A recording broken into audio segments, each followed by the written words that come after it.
Hi there, and welcome to this educational content. Today we're going to discuss a topic that generates considerable curiosity, anxiety, and unfortunately, substantial misinformation. What represents normal penis size? And even more importantly, how do you accurately measure both length and girth? With the increase in male genital cosmetic procedures, this question has become increasingly common in doctors' offices, online forums, and social media platforms. Before we proceed any further, I want to begin by reassuring you with something that might actually surprise you. Approximately 95% of men who worry about their penis size are actually within the medically normal range. Yes, you heard that correctly. In most cases, we're not discussing a physical issue, but rather a distorted body image. Many men perceive their size as inadequate due to unrealistic comparisons, especially with what's portrayed in adult films or online, where exaggerated or even digitally altered bodies are frequently shown. What's also fascinating is that this concern is far more prevalent among men than women. While about 55% of men report feeling anxious or dissatisfied about their penis size, only 5 to 10% of women say they consider it a very important factor in a partner.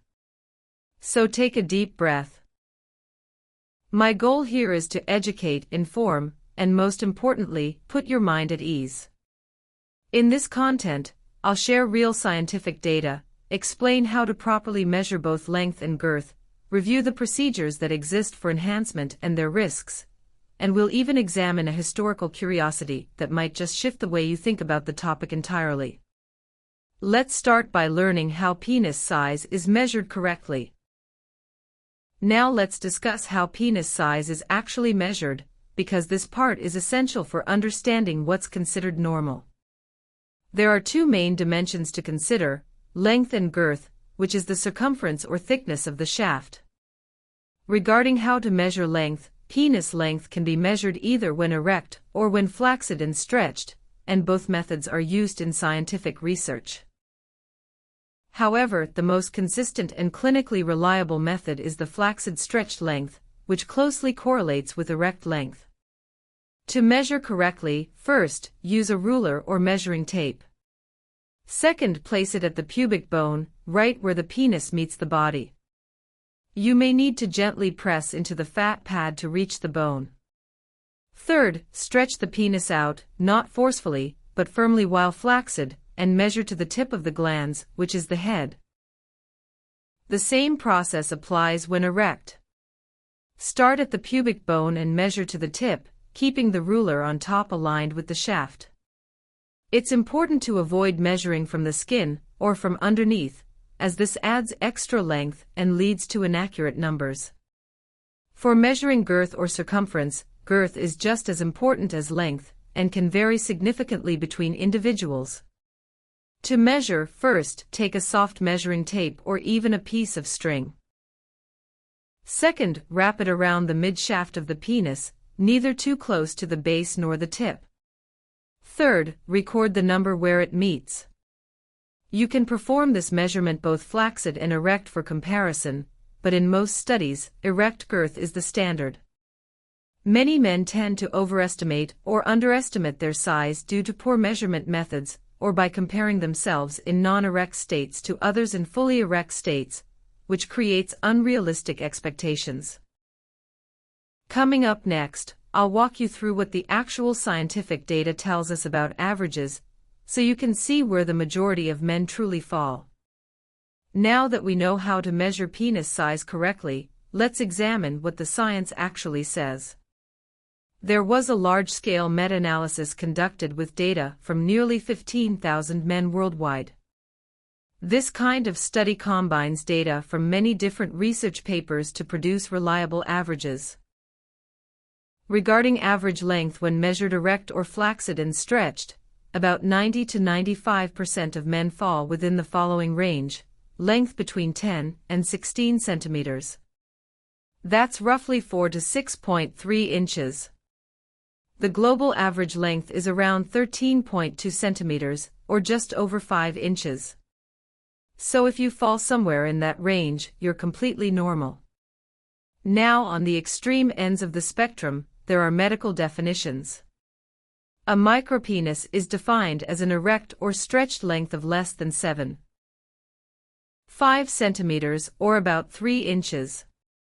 A macropenis, which is very rare, is usually considered above 24 centimeters or about 9.5 inches. But remember, these cases are statistical outliers and represent only a tiny fraction of the population. Regarding average girth or circumference, girth varies as well, and again, the majority of men fall into a typical range. Flaccid stretched girth falls between 8 and 10.5 centimeters, that's 3.1 to 4.1 inches, with an average of 9.5 centimeters or about 3.7 inches. Erect girth falls between 10 and 13 centimeters, about 3.9 to 5.1 inches, with an average of 11.5 centimeters, or about 4.5 inches. So when people talk about being average, these are the real numbers they're referring to. Unfortunately, many men compare themselves to unrealistic standards, especially those they see in adult films where actors are specifically selected for unusual size, and even then, angles and editing exaggerate the perception. The takeaway here is simple: if you're within these ranges, you're in the vast majority, and even if you're outside the curve, that doesn't define your health, desirability, or masculinity. Now let's talk about something that a growing number of men have been curious about: penile enhancement procedures. It's completely normal to wonder if there's a way to change or improve your size, but it's really important to separate medical facts from marketing hype, and to fully understand the risks and limitations involved. Regarding girth enhancement or increasing thickness, one of the more common cosmetic procedures today is aimed at increasing girth, and the most talked about method involves injecting hyaluronic acid. Hyaluronic acid is a substance naturally found in the body and is used in facial fillers as well. When injected along the shaft of the penis, it can increase girth by 2 to 3 centimeters temporarily.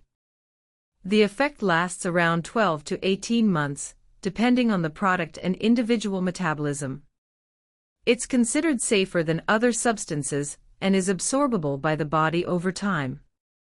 However, not all injectable materials are safe. Some clinics offer non-absorbable fillers, such as PMMA, polymethyl methacrylate, or even industrial-grade silicone.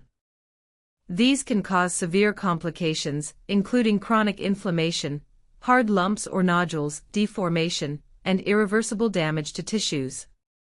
For that reason, these substances are not recommended by reputable medical organizations. Regarding lengthening procedures, when it comes to increasing length, options are far more limited and riskier. Two procedures sometimes offered are: first, liposuction of the pubic area. This removes fat around the base of the penis, making more of the shaft visible. It doesn't actually increase length but can improve appearance. Second, suspensory ligament release, a surgical procedure that cuts the ligament holding the penis close to the pubic bone. This can add 2 to 2.5 centimeters of visible length when flaccid, but it doesn't increase erect length. It may cause instability during intercourse, and there's a risk of complications and scar tissue. Importantly, there are no permanent approved methods for true penile lengthening endorsed by Brazil's Federal Council of Medicine or most international medical bodies. And finally, it's important to clarify that penile implants, which are sometimes seen online, are not meant for size enhancement. They're medical devices used in the treatment of erectile dysfunction and are only recommended in specific cases. To wrap things up, I want to leave you with a fascinating bit of history that might change the way you look at this whole topic. In ancient Greek culture, the ideal male body was actually portrayed with a smaller penis, and that was seen as a sign of wisdom, self-control, and rationality. In contrast, large penises were often associated with barbarism, lack of discipline, or even comedic exaggeration. Just look at sculptures of Greek gods and philosophers. You won't see oversized anatomy, and when large penises did appear in art, they were often part of caricatures or depictions of mythological figures like Priapus, who was literally a fertility god portrayed as grotesquely exaggerated. Why does that matter? Because it shows us that cultural ideas about masculinity and size change over time. What's considered ideal in one era can be the opposite in another. That means a lot of the anxiety people feel today is based more on social influence than biological truth.